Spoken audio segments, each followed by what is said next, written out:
Okay, that's what you all came here for, right? The NCLEX test plan really covers the nursing process and the client needs. Now, you all know, I'm going to go this real quickly, because we have so much to cover. With the nursing process, you have to identify the health status of the patient, and you've also got to identify any actual or potential health needs that that particular patient has. The other thing that you have to do is, once you've got the information, you've identified the health status, you know what the needs are, then what do? You establish a plan, right? So you know that the nursing process starts with assessment, correct? Assessment, and then what do?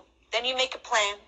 Then you write out your interventions, and you actually implement your interventions, and then you come back to evaluate. Now, with NCLEX, when you're sitting to take your test, how many times have you read a question and it goes, what is the first thing you would do? And don't you just make yourself crazy when you see that? What is the first thing you would do? Well, assessment, number one.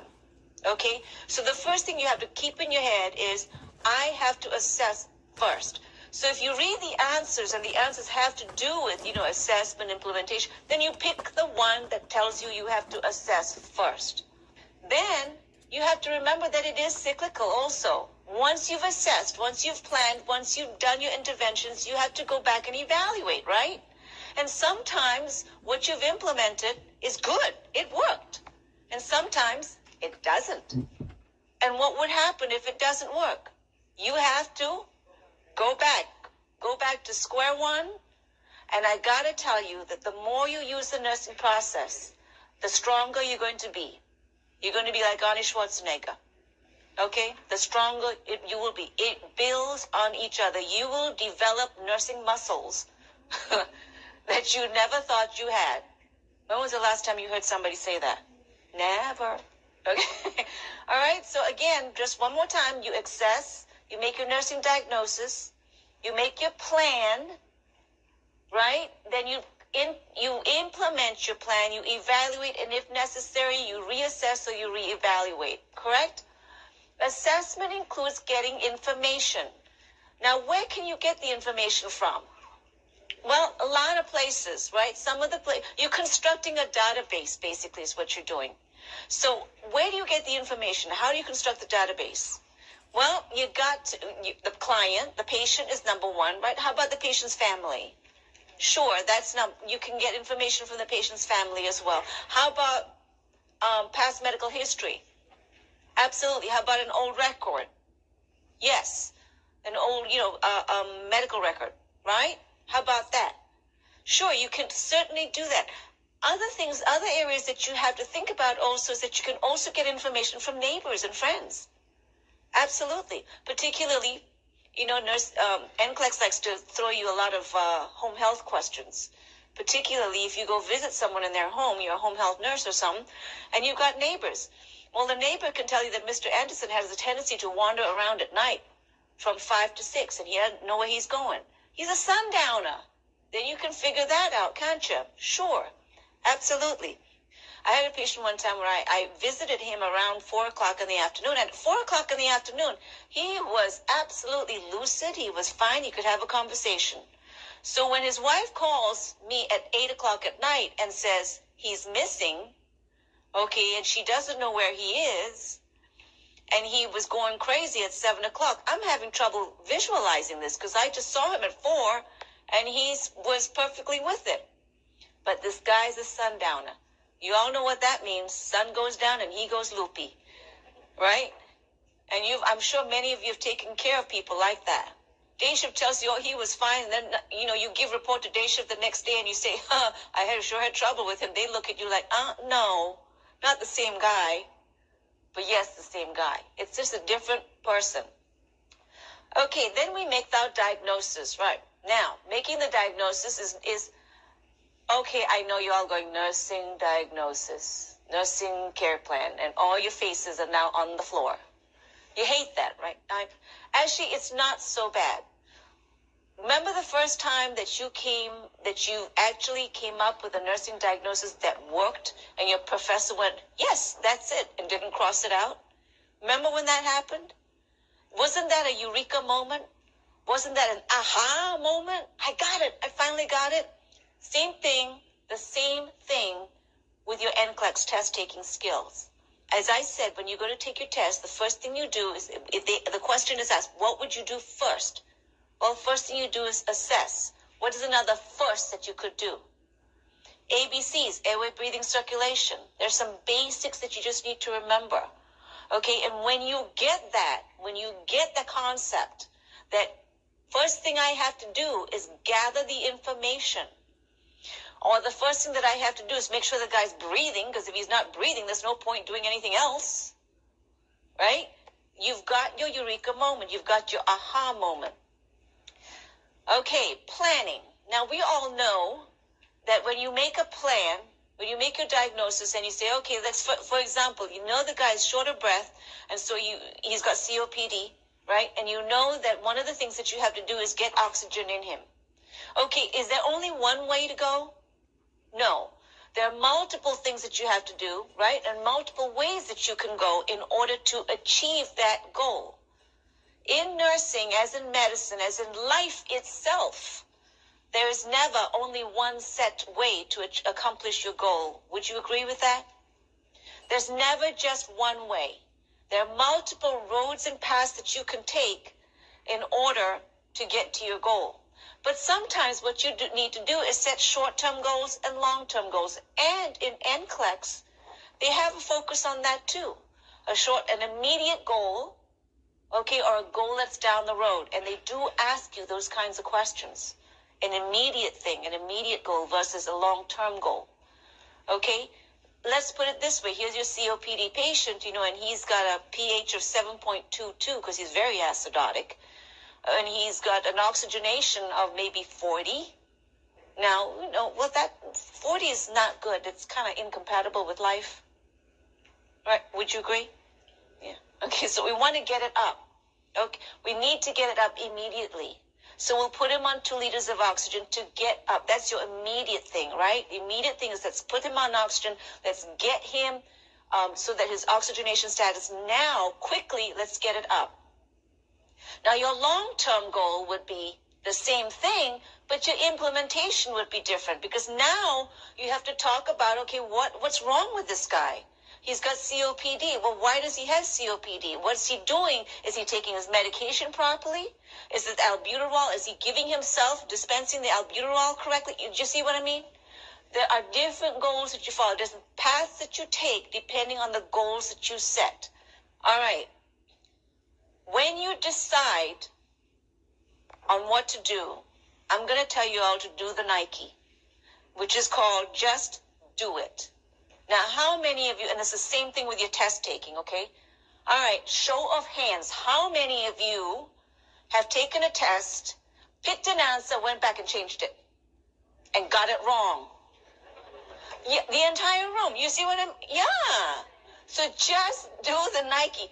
Make your decision, pick it, stick with it, don't go back. And I got people going, oh, yes, that's me. Dropping their heads down to the table. We've all done it. But we all also know that the first choice is generally your best choice. Don't go back. Please don't go back. Okay. When you evaluate, did you achieve your goal? Do you need to go back to the drawing board? And you've got to always remember that you're a patient advocate. And that is an NCLEX question. I hate to tell you that, but that really is. That was a focus on NCLEX, that the nurse is a patient advocate. All right, we're going to go now to the nursing and the law. Now, nursing and the law is something that, unfortunately, has become a bigger deal today than it ever was. We need to know the laws. And that's so sad. But the reality of it is that we have become a very litigious country. Okay, in other words, you look at someone wrong and they'll sue you. And you know what I'm talking about. We consume McDonald's for hot coffee, too cold coffee, too much fat, too little fat, or what the heck. That's the way our country has become. Well, let's talk a little. In order to understand the law, we have to know what it is. Okay, there are 2 basic aspects of the law. One is a crime, and the other is a tort. A crime is something that you commit against the public. It's a legal wrong that you commit against the public, okay? Driving while intoxicated and killing someone is a legal wrong. That's something that the little men in black hats will come get you. All right? The district attorney will prosecute you and hopefully put you in jail and take away your license and do all kinds of awful things, especially if you're driving while intoxicated. Can you tell I really don't have any tolerance for alcoholics? It's punishable by the government. Okay, for example, involuntary manslaughter or manslaughter. Okay. An assault is a legal wrong. In other words, if it's a crime. In other words, if I come up to you and decide I'm going to beat you within an inch of your life, okay, that is assault. That is a legal wrong. Okay. There are certain parts of assault that are torts. Okay, so what's a tort? What a tort is a civil wrong. And what that is that it's a crime against an individual. So, what is your name? Jessica? Jessie. Okay, so if I say to everybody in the room that Jessie is a bad person, a terrible person, and she can sue me for slander. It's a civil wrong. It's something that I've done against her. Okay? If with a tort, the law permits Jessie to now turn around and sue me on an individual basis because I have committed a slander against her. Now, if I take a full-page ad out in the New York Times and say Jessie is a bad person, now that becomes a libelous situation because that's writing. All right? Okay. With nursing and medicine, we generally deal with torts, with civil wrongs. And there are two kinds. There's intentional and unintentional. The intentional is an assault or a threat. Okay, Jessie, I am going to beat you. Okay, and I have a stick. If I just say that, Jessie, I'm going to beat you, it's probably just a joke.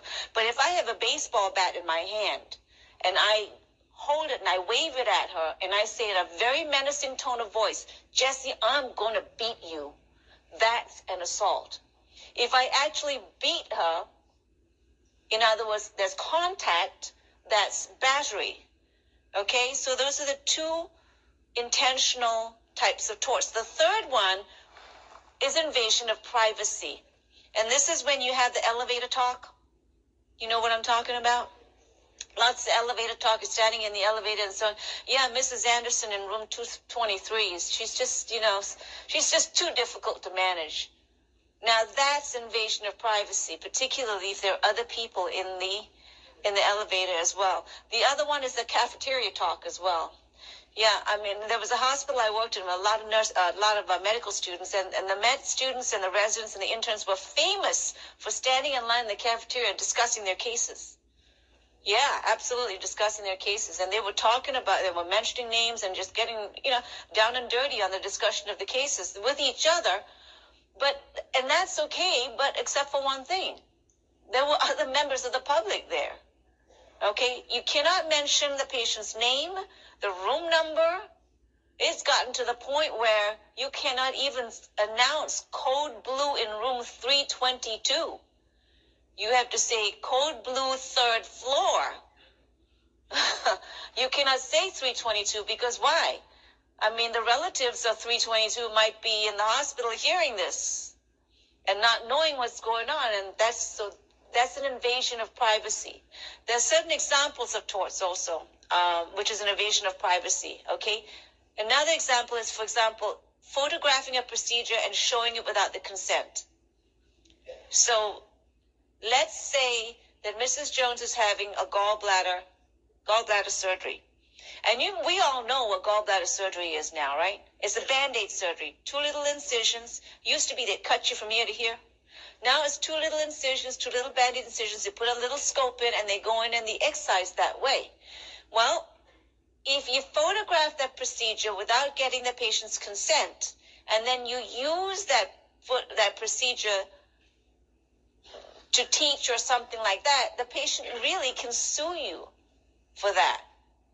That patient can sue you for you using, even though it's a gallbladder. I mean, whose is it? Hard to tell, but it's her gallbladder that she used. Okay? May not have shown her face, but it's her gallbladder, dadgummit. So you can't do that. You have to if you're going to use photographic procedure, you must get the patient's consent. You cannot talk about the patient's private life publicly.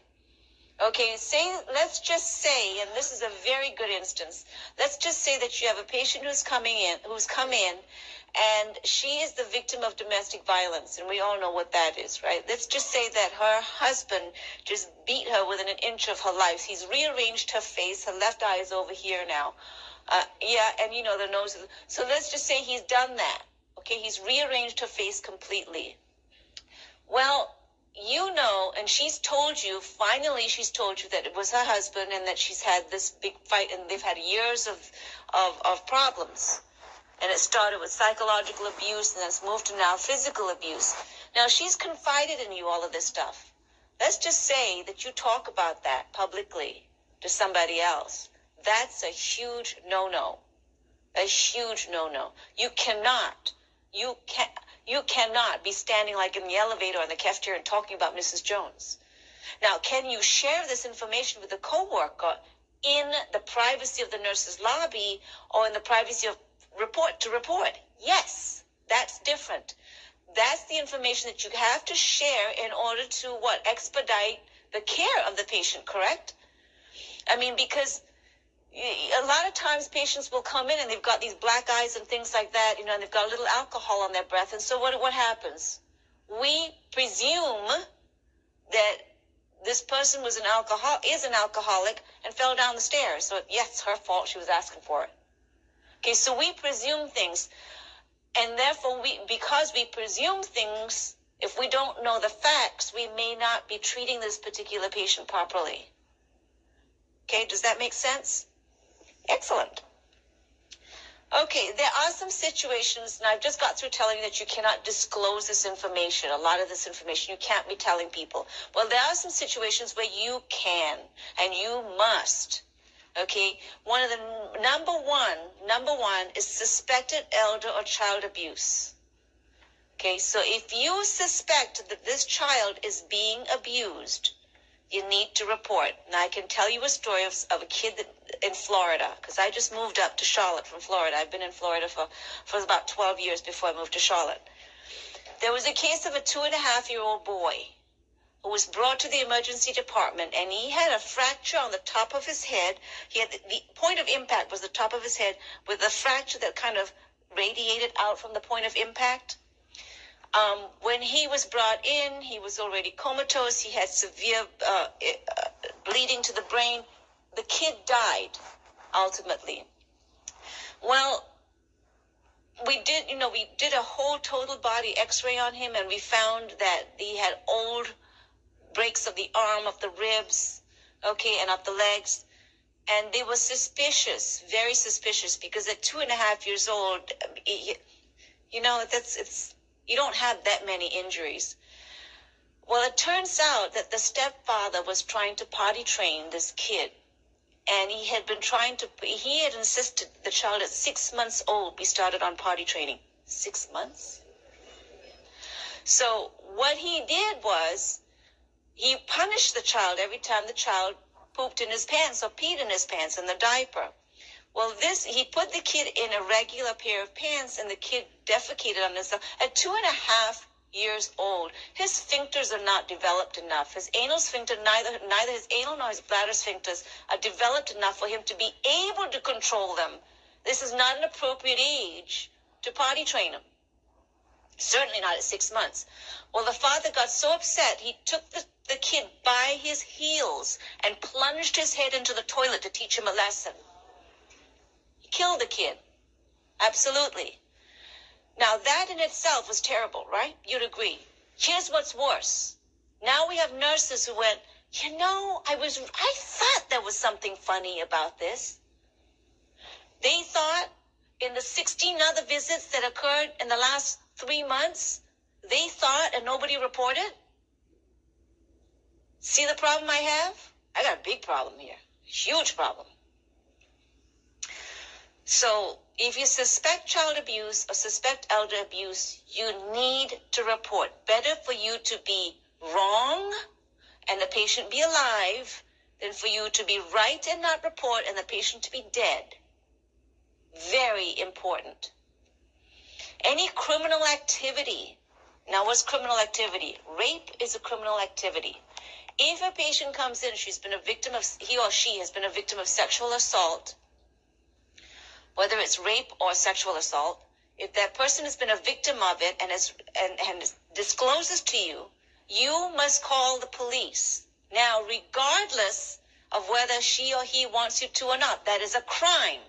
You have to call the police. Whether the victim wants to go on with it and proceed with it, that's between her and the police. But your job is to call the police.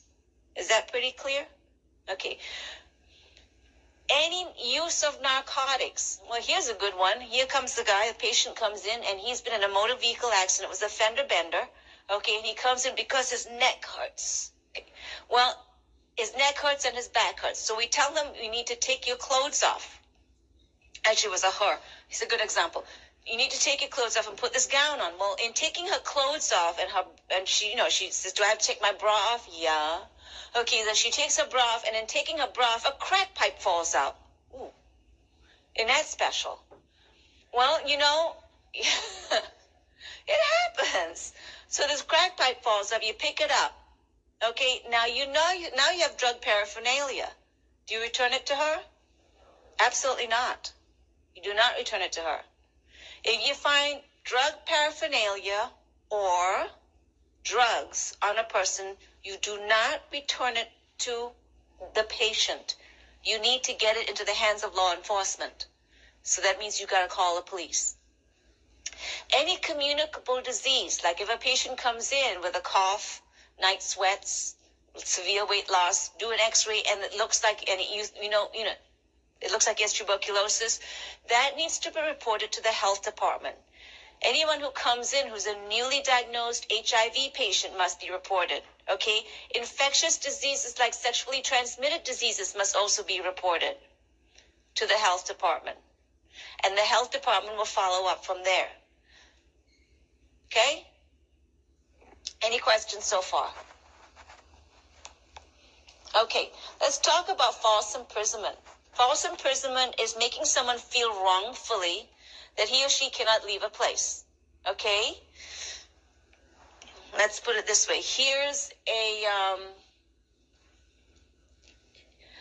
an 82-year-old woman. You do not have an order for restraints on her. You do not have an order for side rails up on her. Okay? And she is not quite with it. She's one of our famous sundowners. Okay, here comes 5 o'clock and boom, there goes the brain out the door. All right? And she keeps climbing out of bed. She keeps wandering down the hallway, and she keeps really endangering herself. And this is a true instance. So the nurses decided, well, they're going to keep her in her bed. And what they did was, because they didn't have an order for side rails up, what they did was they put one set of side rails up, and then they pushed the bed against the wall.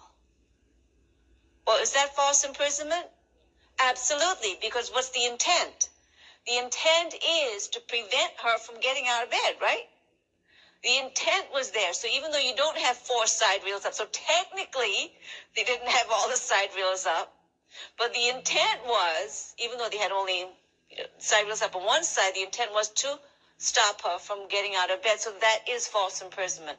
And you can imprison someone physically with restraints or chemically with drugs. Now, what happens if you have to physically or chemically restrain someone? You have to get a doctor's order, correct? You've got to document very, very carefully what you see. It's also very important that you follow up.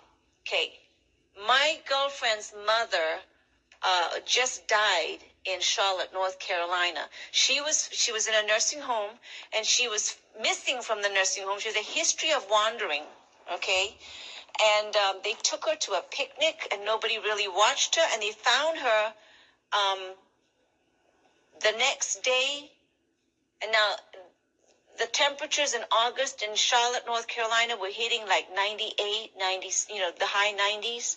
No rain, very humid. Worse than Florida could ever be. They found her the next day sitting in an abandoned car. She was dead. Now, does she have a case? You bet. Big one. Okay. So she has a history of wandering, but nobody who took care of her ever documented. They documented she has a history of wandering, but no one ever documented what they did as a preventive measure. So in other words, patient wanders, your job is what? Orient her. You have to keep orienting the patient, and you've got to document that you've oriented the patient, and you've got to document every single step that you took. An example, if this patient falls down the first time, get older man, right? Stands up, falls down, all right? He's unstable on his feet. Right? He's unstable on his feet. So what do? Mr. Anderson, please, you want to tell him, Mr. Anderson, please don't get up without help.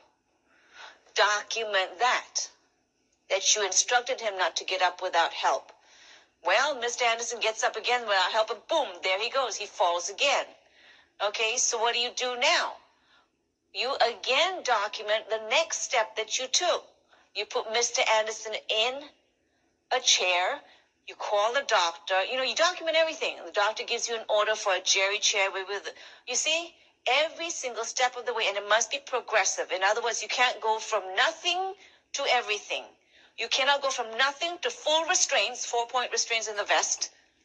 You have to document carefully every step of the way, every step that you took. That will keep you out of the court system. Any verbal threat of physical or emotional harm without legal justifications. And you all know what I'm talking about. I'm talking about the patient who says, I do not want that medicine. Do not give me that shot. Okay, and you go ahead and give it anyway. That's not good. Or you say to him, if you don't let me give you this shot, I will smack you silly. Right? For a month of Sundays. See, that's a verbal threat of physical harm. Now, some little old men and little old ladies who live in nursing homes will believe you, and they'll become extremely terrified. Remember, they're little old men, little old ladies. So, I covered that. All right, let's talk about defamation of character. This is something that you all, as nurses, have heard many times. Yes? I hate working with Nurse Susie Q because she is such a bitch. Right? Not only that, she's a terrible nurse. And this is broadcast to anyone and everyone who will listen and will sit still long enough. Am I right? Doesn't this happen? Sure. Now, first of all, Susie Q may very well be a terrible nurse. But it's not your judgment call, buddy. Unless you can document for sure. All right? In your opinion, she may be a lousy nurse because why? Because maybe she's doing something that not the same way that you're doing it. Doesn't make her a lousy nurse. Makes her a different nurse. But doesn't make her a lousy nurse. So it's not your judgment call. Unless, for example, here's a good one. The order calls for 0.125 of DIG to be given, and she gives 1.25. Okay? You know what I mean? Unless you can absolutely show and prove. And even then, it's not up to you to broadcast to the whole nation. Stand on the rooftops and say, hey, anybody want to hear? Okay, it's not up to you to do that. Okay, it's up to you to document appropriately and accurately exactly what she did and what happened, but it's not up to you to make the judgment call. A defamation of character is a tort, and it can be slanderous or spoken or written. So if I said Susie Q is a lousy nurse, she can sue me. Okay? If I wrote down in my nursing notes or somewhere on the walls, okay, went to the bathroom, wrote on the wall, Susie is a terrible nurse. Okay? I mean, if I did that, then it becomes libelous. Now, some examples of libel, I think they're, like, for example, Susie's a terrible nurse. The patient is lying. Now, don't do that. I mean, you know she's lying. You know the patient may be lying, but don't write down your judgment call that the patient is lying. What you can do, though, is say, here's an example. You can say, patient says her dress is green. her dress is red. Now, it can mean one of two things. One, she's lying, or two, she's totally colorblind. But if you just said she was lying, that's a judgment call. She may be colorblind. Yes? Sure. Patient says coffee's too hot. Coffee is warm. To you, it's warm. To her, it may be hot. So don't put your judgment call down. Okay? That's the most important.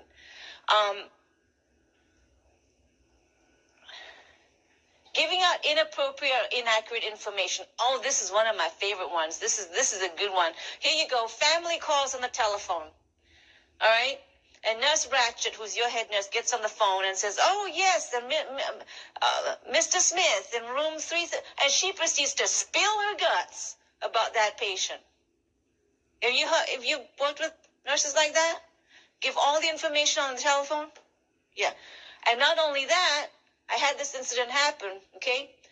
Charge nurse did this, gave all the information on the telephone to the family. Guess what? Wrong patient. Is that a problem? Big problem. Big, big, big problem. That is an example of libel. Talking in the elevator, we talked about speaking negatively. All right. What happens, by the way, if indeed a patient's family does call you and say, can you give me information on my uncle? What is your answer? Really can't do it. Cannot do it. It's against the law. I cannot give you information, but he's my uncle. I have no idea who this other person is on the other end of the phone. She could be the Queen of England for all I care. I don't care. She's not getting one bit of information from me. Okay, I had a patient call me from Mexico once, because we had a patient from Mexico City in the ER. Long distance, overseas call from Mexico. It's my uncle. I'm calling from Mexico. You can call from the moon. You ain't getting it. Okay, bottom line, don't give the information. Doesn't matter. Protect yourself. Don't do it. And you explain very nicely, I'm sorry, I cannot. It is against the law. I could lose my license. And you always get this, but it's mine. Can't you make an exception? No, I really can't. Okay? You cannot give information over the phone. You cannot give information to just hold that question till afterwards, okay? You cannot give information to anyone over the phone. Now, you can make arrangements that sometimes, with the wife, you've met the wife, or you've met that person to whom you know you can give information, right? And you make arrangements that the wife can call in for some. Honestly, though, I'm going to tell you something. NCLEX will tell you, bottom line, no. In real life, you might want to tweak it, but the bottom line is the law says you may not divulge information over the telephone. That's the law. Okay? That is the absolute law. Now, here's the other one. You've got nephew and niece, and then you've got first cousin, uncle, mother, brother, okay, and girlfriend and wife. And they're all calling you for information. Hasn't that happened? The entire family. I mean, you hang up the phone and you want to go take care of your patient. Here's another call. Right? And they're on the phone. And then you hang it up. You spend your time on the phone with the family instead of being at the bedside. What do? You need to tell the family, designate one spokesman. And I always explain to them very nicely. I always explain to them, you are now my 8th call in the last 30 minutes, which means that in the last 30 minutes, I have not been at the bedside of your loved one who is critical. So we have two choices here. I can stay on the phone and talk to every single member of the family and let your loved one be unattended, or you can get one spokesperson, right? And you'll deal with that one spokesperson. And he can disseminate the information. I mean, you tell them politely, but tell them nicely and tell them factually. And I will say this to you, in the 19 years that I've been working in the emergency department, I have never, ever had anyone say to me, No, we can't do that. When you present it to them that way, you're only one person. You can be either at the bedside or on the phone. Which one do you want? Okay. All right. Let's talk about unintentional torts. Again, that negligence and malpractice are two of them. Now, in order for negligence or malpractice to be established or defined, what we have to understand is that every professional organization, whether it be doctors or attorneys or nurses, has a code of ethics or a standard of care that's established. Now, the standard of care is determined by a professional organization. In our case, in the nurses' case, is established by the American Nurses Association. So, negligence is failure to act as a reasonably prudent person would. And what does that essentially tell you? It tells you that you need to practice good nursing care because it's standard across the nation. In other words, if it is standard in California, that when someone comes in and complains of chest pain, okay, you immediately put him on a cardiac monitor, put him on oxygen, put IV in him, give him a nitro, right? If there's a standard of care in California, that standard of care exists in Alaska. It exists in Florida, the same standard of care in Florida, in Arizona, in New York, in Denver, Colorado. It exists across the board. So if you did not act according to this standard of care, then you are not acting as a reasonably prudent person would. Let me give you another one. If it is a standard of care in Montana for when a person who comes out of abdominal surgery, that the nurse auscultates all four quadrants of the bowels to auscultate for bowel sounds, and must listen for at least 30 seconds, sometimes even up to 5 minutes, okay? If it is the standard of care in Montana that post-operatively you auscultate for bowel sounds in all four quadrants, then that same standard of care applies in New Mexico, in Texas, in Arizona, in California, in New York, in New Jersey, you understand? Across the nation. So if you don't, then you are not acting as a reasonably prudent person would, and you are now negligent. And one of the other things that I do in my life is that I'm also an expert witness. And one of the cases that I had was indeed this. This woman came out, she'd had a barium enema. Okay, and after the barium enema, one of the things that we do is we do what? We auscultate for bowel sounds, and we document the stool, correct? Nowhere in that chart was there ever a documentation that bowel sounds were listened for, and nowhere in that chart was there anything that mentioned the color of the stool or that a stool even passed. This woman had ulcerative colitis. They didn't even prep her properly for the barium enema because nowhere was there written that she was prepped. Multitude of errors. So you know what happened? You've got to prep them properly, right? You've got to give them laxatives before, then you give them enemas to clean out the bowel, right? Because you're going for a barium enema. You want to see what's wrong with the intestines, with the lower bowels. That wasn't done after the procedure. Nobody documented a single bowel sound. Nobody documented a single stool. This woman perforated her intestine and died. Yep. So, was that negligence? Absolutely. Absolutely. Nurse was negligent? Absolutely. Okay, so negligence is failure to act as a reasonably prudent person would. Malpractice is the behavior by a professional that fails to meet standard of care. Now, a doctor can be sued for malpractice, so can a nurse. A CNA can be sued for negligence, but not malpractice. So when your CNAs tell you, I don't care, I don't get sued, your answer is, oh, yes, you can. In point of fact, when a lawsuit occurs, what happens? The attorney comes in and names everybody, right? From the janitor all the way up to the CEO. It's the janitor's fault he didn't wash the floor properly. I mean, am I right? They will hit everyone. Everyone.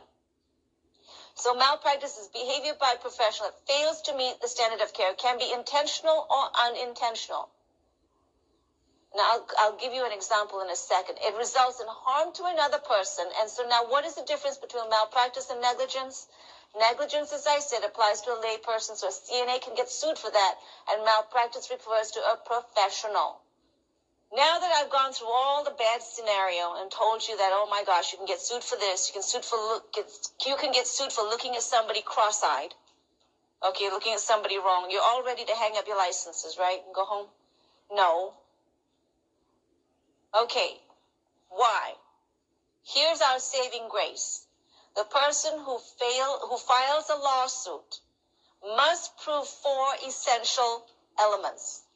That person must prove that you, as a professional or as the caregiver, had a duty to the patient. Okay?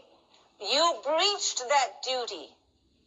And when you breached that duty, harm or damages occurred, and it was because you breached your duty that this harm or damages occurred. They have to link all 4. Okay? If there is one part missing, guess what? It will not go forward. It will not. The judge won't even look at it. Will not go to court. Will not go to trial. You must prove 4 elements.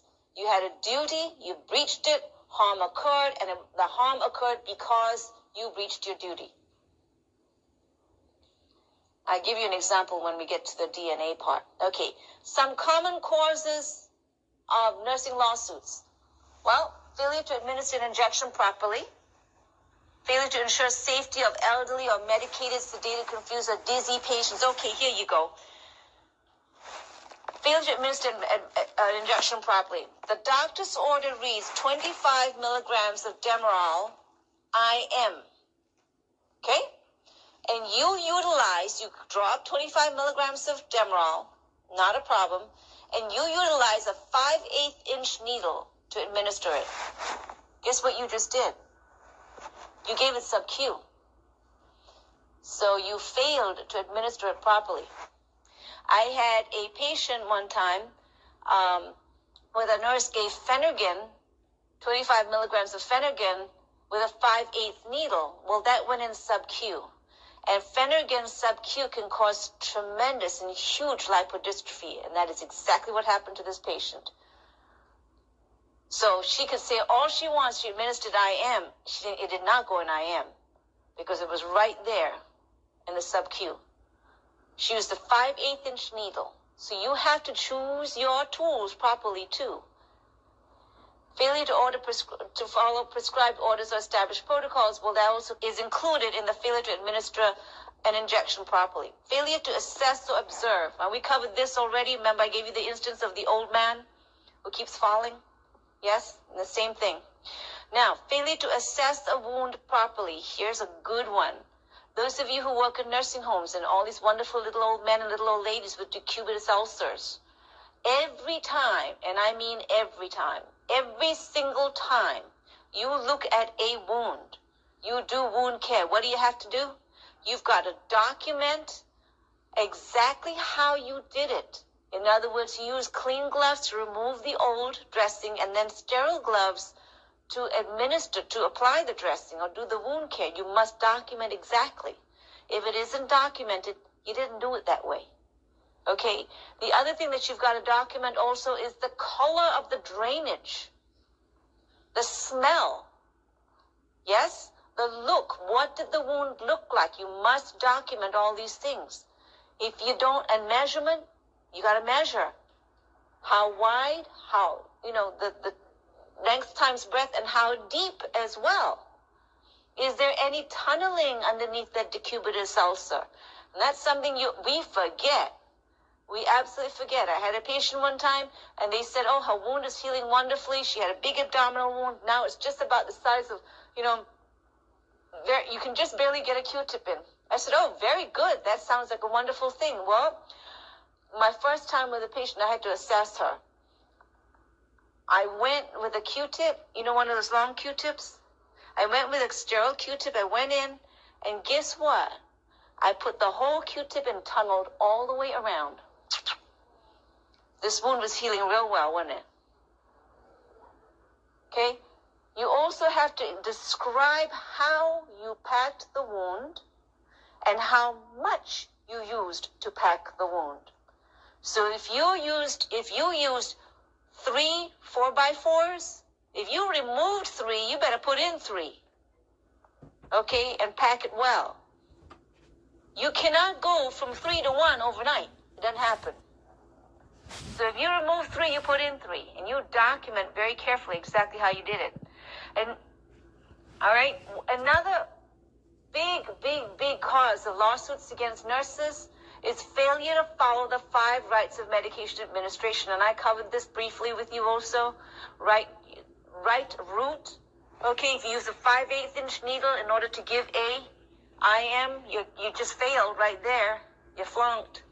Okay, another good example is this little baby out in Colorado who died because the baby was given,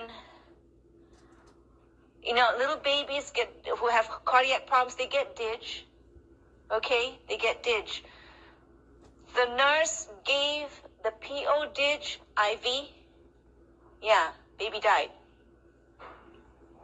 Well, here's the saddest part of it. The saddest part of it is the neonatal nurse practitioner.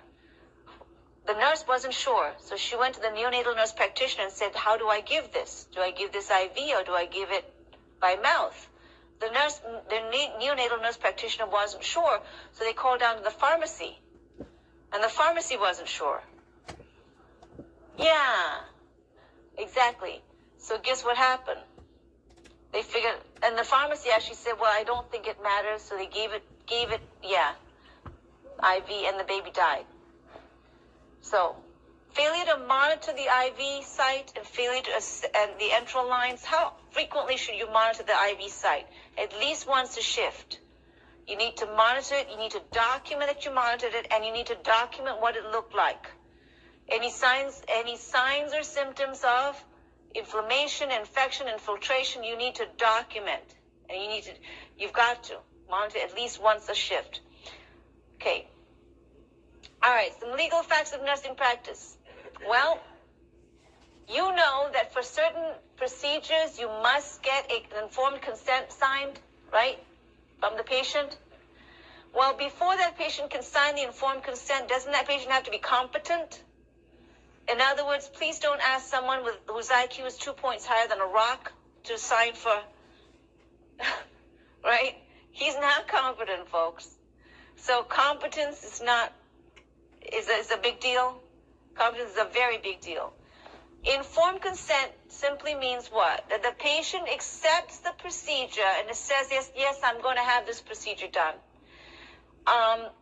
The risks and the alternative treatments must be explained to him by the doctor, not by the nurse. The nurse only witnesses the giving of the informed consent and only witnesses that signature at the bottom, it belongs to the patient. You have no idea how many doctors I know who call down to the ER and say, just get him to sign a consent for the operation. No. The answer is no. No. Why? Because you're not doing the operation. Okay? And I told a surgeon once, because he asked me if I would do it, and I said, yeah, you want to pay me the big bucks? I'll take your salary for a year, not a problem. Whatever you're charging for this surgery, give it to me, I'll take it. He says, what are you talking about? And I said, I can't do it. Every other nurse in this hospital does. Well, isn't that interesting? Don't do it. Knock wood. I have never been sued.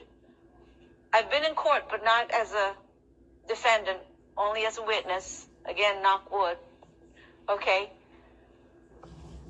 One of the reasons is because I'm severely anal retentive, and I really want to follow the laws. It's very important. Be severely AR. It's okay. It really is okay. Makes you a better nurse. Okay, so informed consent. The patient must be competent. The risks and the alternative treatments must be explained by the physician, and the nurse only witnesses the giving of the consent. And there are 3 major elements to informed consent. It must be given voluntarily. In other words, I cannot go up to Jesse with a gun and say, sign this thing. put it to her head and say, okay, sign it. Okay, that's no longer voluntary, right? I coerced her now. So it must be given voluntarily. It must be given by the patient with the capacity to understand. So again, if Jesse's IQ was 2 points higher than a rock, that's no reason for forget it. Okay, so she could not sign her own informed consent. You'd have to therefore get somebody who can sign. Okay, and the patient must be given enough information to be the decision maker. In other words, you cannot just say to the patient, here, sign this, it's for surgery. No, he must understand the risks. He must understand the alternatives. Okay, so everything must be explained to him. I had a patient one time who was going in for cardiac surgery. Okay, so I went in, the consent was signed. The consent was signed. I went to do some pre-op teaching to him. So I'm doing this little pre-op teaching, and I say, I see that you signed for your surgery. He said, yeah, and I understand. He says it's a real simple procedure today. You just go in with a laser. I'm thinking cardiac surgery with a laser. He's going to cut him from here to here. What the heck is he talking about? The doctor was, and then it wasn't the cardiac doctor gone. It was the GI doctor gone and explained to him about a gallbladder surgery. Wrong patient. Yeah. Wrong patient. So I was thinking to myself, well, gee, I wonder who the GI patient was, thought he was having a gallbladder removed. Now he's going to be, oh my gosh. Okay. So the patient who thought he was going to have a gallbladder cholecystectomy got the information for cardiac surgery, and yeah, I'm flipped. So anyway, good thing we figured that out, right? Okay, so who can give informed consent? This is important because and there are a lot of questions in NCLEX about this. And that's why I'm spending so much time on the law and the nurse and the law. Who can give informed consent? You have to be 18 years of age. You have to be conscious. Conscious is good. Yes. Conscious is very good. And oriented. And you have, if the person's under 18, then that person must be self-supporting or married. In other words, an emancipated minor. Okay, who cannot provide consent? A minor. So I'm always asked, what if I have the 5-year-old and you have to give the 5-year-old a shot? And the 5-year-old goes, no, don't give me that shot. No. What do? Say, okay, fine, I won't. No. No, as a 5-year-old. Now it's your job, it's your challenge to go to the 5-year-old and explain and say, yes, it will hurt, but it will be quick, it will be over with. Okay? So a minor cannot give consent. Mentally retarded individuals cannot give consent. I had a 39-year-old patient come in who was the victim of a sexual assault, and his mother gave me permission to perform the exam. Yes, because he couldn't. He's mentally retarded. Unconscious patients obviously cannot provide consent. Neither can they sign. Kind of hard for them to do. Mentally ill people. Anyone who's been sedated cannot either. So here's the deal. You got a patient who's going to the OR. You know how you have the orders that say these meds on call to the OR, right? And one of the famous ones is Demerol with atropine or Demerol with Phenergan on call to the OR. So you come on at 7 o'clock and here you go. You get the call right away from the OR, and the OR says, okay, go ahead and give the patient the medications. And you go in and you give that patient his Demerol and his Phenergan, all right? And you come back out and you flip through the chart and you go, there's no consent. Well, guess what? Can't get one now. You just gave him Demerol or Phenergan. Cannot get one now. So what is my statement then? Check the chart first before you go in. Make sure the consent is signed first before you go in to give him the Demerol or Phenergan, give him any kind of sedative medications. If he's confused or disoriented, he also cannot provide consent. Implied consent obviously occurs in emergent situations. I mean, I just went through telling you, okay, you got to give consent. Well, if a person comes in was involved in, an accident, he was riding a bicycle and it was bicycle versus dump truck, I guess he lost. So if he comes in and he's completely unconscious, what do I go? Oh, sorry, can't sign. You didn't sign a consent? Damn, sorry. Can't take care of you. Darn. No, of course not. This is a life-threatening or emergency situation. We got to take care of him right away. Okay, and we can also do that for minors. A minor comes in. We had a 14-year-old come in once. She was in an accident. She was in a car, not seat belted, with a 16-year-old driver. 16-year-old driver was going at 75 miles an hour in a 25-mile-an-hour zone. Oh, please, do not get me started. 16-year-old ran a stop sign. And you talk about Honda Civic versus dump truck. Yes. Splat. Anyway, so this 14-year-old comes in, no seatbelt.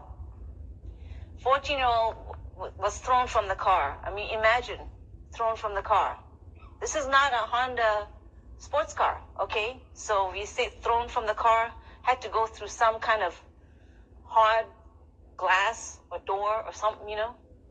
So we had to take care of that one. We did right away, obviously. Informed refusal. Now, he's given you consent to take care of him. He's given consent to have the procedure done, and he changes his mind. Okay?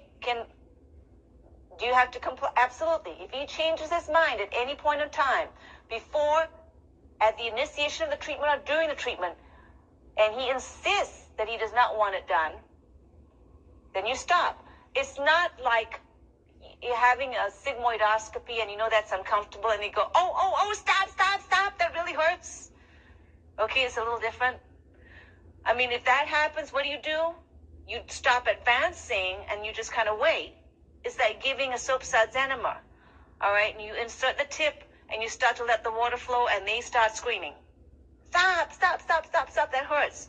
Well, you don't stop. In other words, you don't pull it out, but you slow down the flow.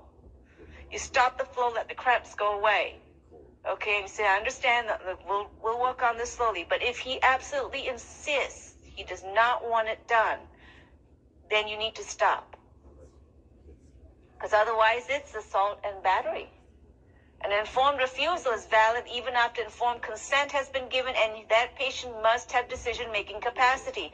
So, in other words, if you have a procedure done, he's going for sigmoidoscopy, and you gave him 25 milligrams of Valium IV, okay, and he says, stop. Well, you know what? He doesn't have decision-making capacity now. Got drugs on board. Follow? Okay. A little bit, I know, scenarios caused, and the refusal must be voluntary. And obviously the people who can give informed consent are the same people who can give informed refusal. So a minor or a mentally retarded person cannot, yes, and a sedated person cannot. Okay, what about DNRs and living wills? Again, important because NCLEX asks these questions. Okay. DNRs and living wills are wonderful tools because they basically are mechanisms for consent or the refusal of a treatment when the patient lacks decision-making capacity. Now, a DNR is signed by the physician. Okay, a living will is signed by the patient. All right? DNR is initiated by the physician, and a living will is initiated by the patient. And the patient can write that living will or a power of attorney or any one of those things years before he gets sick. So in other words, he basically writes it when he's nice and healthy. And what he does is that he, healthcare surrogate or power of attorney, he writes down exactly what he wants done. I have a living will, and essentially what it does is it tells my family that if I get hit by a truck and my brain is squashed, do not put me on a ventilator. Do not try to save my life and have me prolong my agony, because if they do, I will come back and haunt them. Okay, so it's very simple. How clear was that? So, with a durable power of attorney or an advance directive or a living will or healthcare surrogate or any one of those things, essentially what's happening is that the patient is writing down in this document what he wants done. Like I said, don't put me on a respirator. Okay, if it comes to the point where they can do CPR on me, but they cannot intubate me. They can give me external drugs. They give me lidocaine, but they better not intubate me. I mean, I'm really big on this no intubation thing. So you want to give me lidocaine, not a problem. External shock, not a problem. I stipulate exactly what they can do and what they cannot do. Okay, so those are the sorts of things that happens. It's preferable. These durable power of attorneys and advanced directives and healthcare surrogates and stuff like that are really preferable to living will because they have such broader applications. Okay, it must be witnessed by two people. and they have to be kept in, you have to see the original. As a nurse, you've got to see the original. In other words, you cannot take the word of someone that there's one somewhere, and you cannot see a copy. You can see a copy for temporary. In other words, the patient comes to the hospital and they go, oh, I don't have the original with me. I have it at home. I'll run home and fax you a copy, and then I'll drive in with the original copy. That's good. But you cannot function just on the faxed copy alone. You must ultimately see the original. Okay. All right, let's talk about organ donation. Let's just say, and I am an organ donor. Yes, I am. And if those of you who are not organ donors, please seriously think about it. It can be made by a provision in the will. It can be on your driver's license, right? You all know when you get your driver's license, they ask you, do you want to be an organ donor? It can be on that too. Now, let's just say, it has to be witnessed by two people, but let's just say I am an organ donor. And let's just say, yes, I did have an accident and I am now called brain dead. I had an accident, my brain got smushed, and so I'm now brain dead. I have been accused of being brain dead even though I'm walking around, but that's okay. And we all know some people who are like that too. Some mornings I am severely brain dead, yes. You must have two witnesses, and the nurses can serve as a witness. And here's the deal though. I'm an organ donor. I'm now brain dead, okay? It's in my will. It's on my driver's license that I am an organ donor. Can the organ procurement agency just come and start harvesting my organs? No. Even though I've stipulated that, yes, I want to be an organ donor, they still must get permission from the next of kin. Now, let's just say that my husband goes, no, you're not taking her organs. Can they take the organs? Nope, they cannot. Absolutely cannot take the organs.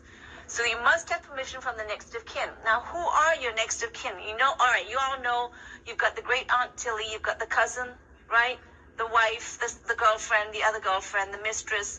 And yes, we know these situations, and you know that exactly what I'm talking about. You've got all those people, and they all want to give their 2 cents about how to treat the patient, how to take care. And I'm the next of kin. You want to give me all the information. You are the 5th cousin, 8 times removed. How can you be the next of kin?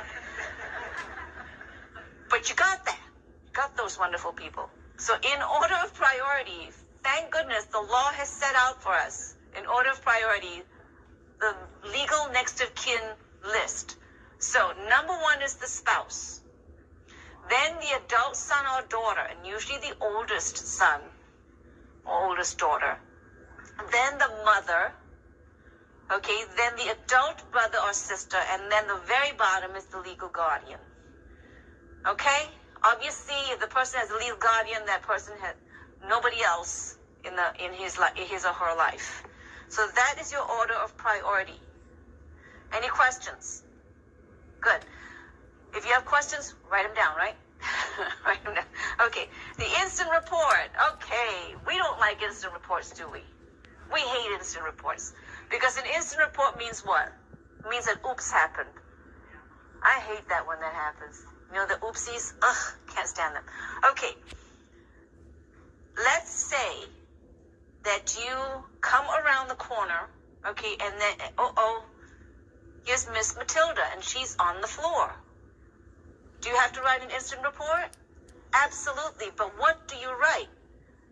Miss Matilda fell? No. Miss Matilda observed on the floor.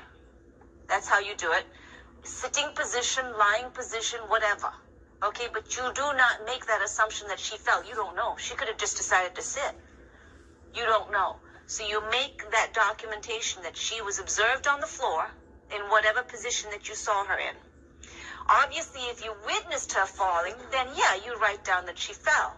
And you write the circumstances around it. Again, your instant report must be brief, to the point, and only covers exactly what you saw. Make no assumptions. Don't blame someone. Don't say, it's Jessie's fault that Miss Matilda fell because she made a face at her. Okay, no, don't do that. Avoid blame, avoid pointing fingers. Okay, so for any instant report, an instant report is written for any mishap, any oops that occurs in the hospital or the institution where you work. The incident report is not a part of the person's medical record. You do not write in your nursing notes that you filed an incident report. In some places, it's called a quality assurance report, a QAR. Okay, you do not write that down. You must complete it within 24 hours, and if there are any witnesses, you write down the name of the witnesses, right? The name and addresses of the witnesses. And remember, finally, if you remember nothing else about incident reports, you never chart in the medical record, in your nursing notes, that an incident report was filed. Okay? We're going to move to one more scenario. One more slide, actually. And then we'll take a break. Okay, let's talk about delegation and supervision. Now, we've got a lot of delegation questions coming up in NCLEX. For those of you who may have taken the NCLEX before, you got to know your Nurse Practice Act. So if you have an RN, then you can only designate RN chores to an RN. You cannot designate RN chores to an LPN. And you cannot designate LPN chores to a CNA. You can designate CNA chores to an LPN and RN. That's safe, yeah. You can delegate LPN chores to an RN. You can go up the ladder, but not down the ladder. Okay? That's safe practice. Now, so you've got to know that person's scope of practice. Let me give you a good example. In every hospital now, we deal with the problem of short staff, right? You get pulled from one floor to another, right? Or worse, you are happily working on this floor, and all of a sudden, you're working on a med-surg floor, and all of a sudden they tell you, well, we're sending you another nurse. You're short-staffed. And they say, you're sending you another nurse. And you go, oh, thank goodness there is a God. And guess where this nurse comes from? Labor and delivery. Okay. All right, well, that's very good. We don't have any babies being born right now, but this is another pair of hands. Isn't this wonderful? Sure, it's wonderful. So, now you go, well, okay, she's an RN. I mean, they really build you up. We're giving you another nurse, and she's an RN. But they don't tell you she's in labor and delivery. Okay, well, she's here. Here's the thing. She's a labor and delivery nurse. So her expertise is in birthing babies. Okay? That's her expertise. She really doesn't know a whole heck of a lot about COPD. Okay? And she really doesn't know a whole heck of a lot about maybe cancer or congestive heart failure or cardiac surgery. So what you've got to do is remember that when you're delegating patients to her. There are some things that all nurses know. We all know how to give meds, right? We all know how to give IM medications. We all know how to start IVs. The basic things that we know. We all know how to hang blood. I don't care where you work. Whether you work in pediatrics, whether you work in labor and delivery, in the ICU, in the ER, on med-surg floor, we all know how to hang blood, don't we? Very easy, right? We use the same equipment regardless of where we are. We know we have to check the vital signs before starting. We know we have to double check it with somebody else. We know we have to take vital signs 15 minutes after. Don't care.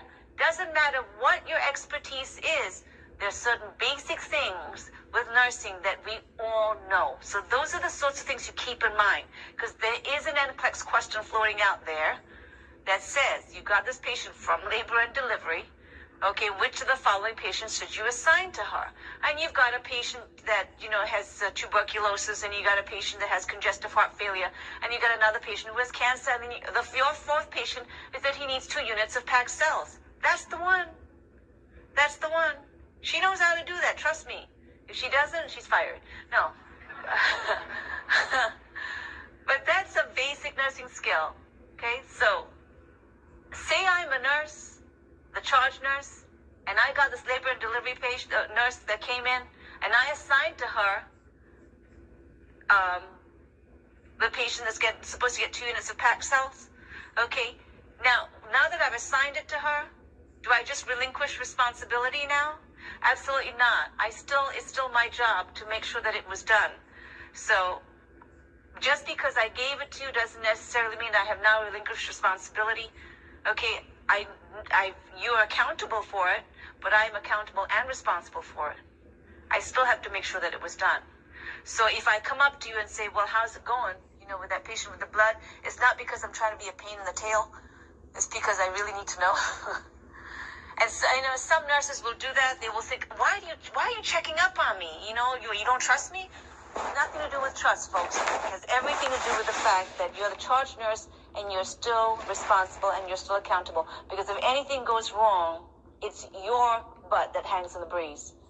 Okay? So as an RN, if you've got an LPN on your team and a CNA on your team, you're responsible for everything that they do. If you're the LPN, and the LPN's the senior person in charge, there's no RN on. In other words, if the LPN's the senior person in charge, licensed person in charge, that LPN is responsible for everything the CNAs do. So if you're an LPN and you're in charge of the CNAs, I hope that you will, if you haven't been doing it, I hope that you will follow up. Okay? They can call you any name they want under the sun. It's okay. They can call you bitch. Just make sure it's Ms. Bitch. So just, yeah, it's okay. Because you know what? It's still your license, isn't it? Absolutely. So just make sure of that. All right. Make sure that when you give a task, though, that you communicate what the task is clearly. In other words, don't just say, oh, go take care of Mr. Johnson in room 324. He has wound care. Okay, what kind of wound care? Be clear. Is it a sterile? Is it clean? What is it? Be clear. Because remember, it's your butt that's out there. And this is my favorite part of my anatomy. I don't know about yours. But, it's your butt. So you want to make sure that you explain it very, very clearly. Okay? Because if they don't do it right, it's still you. I actually had a CNA one time where it was in the ER. I drew the blood. Okay, I drew the blood. This is a cardiac patient that came in. I put the IV in, drew the blood, did everything. Came out. Also got a urine sample. So here I got the urine sample and I got the blood. Okay? So here I am. And then I get called to a code. So I got urine sample, I got blood. So I said to her, please send the urine sample in this bag. The urine sample was in a biohazard bag. Please send the urine sample and please send the blood on Mr. So-and-so in bed 35. Okay? Went in, took care of the code, came back out, urine still sitting there, blood still sitting there. Okay.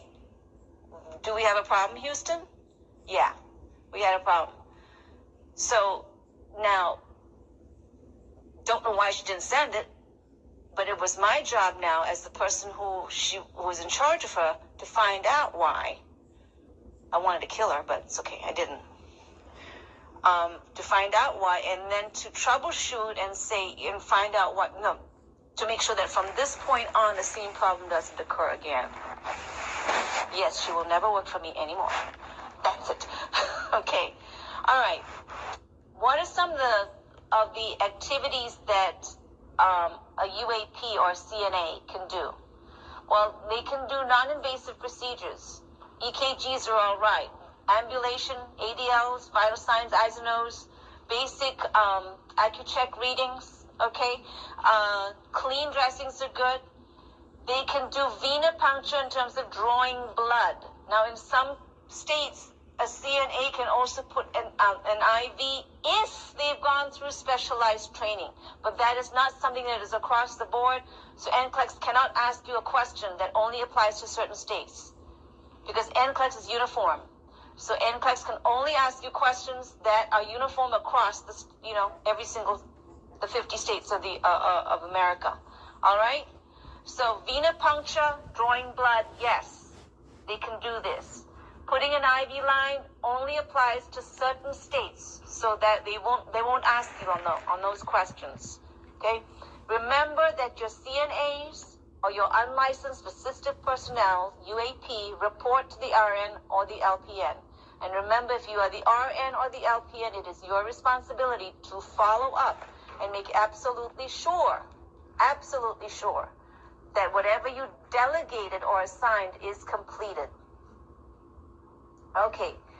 An unlicensed personnel or CNA cannot make a nursing diagnosis. She cannot assess, evaluate, or problem solve, though I do have to tell you that if you have a CNA, and I had one when I first graduated from nursing school 1,000 years ago, I did not have a preceptor. I did not have an orientation. What I did have was, here's an LPN, here's a CNA, go for it. Okay, those were the two people who trained me.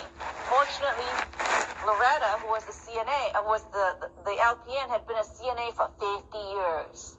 Okay, and Edith, who was the CNA, had been a CNA. I think she was born a CNA. Okay, I believe she came out of her mother's womb with a little cap on her head.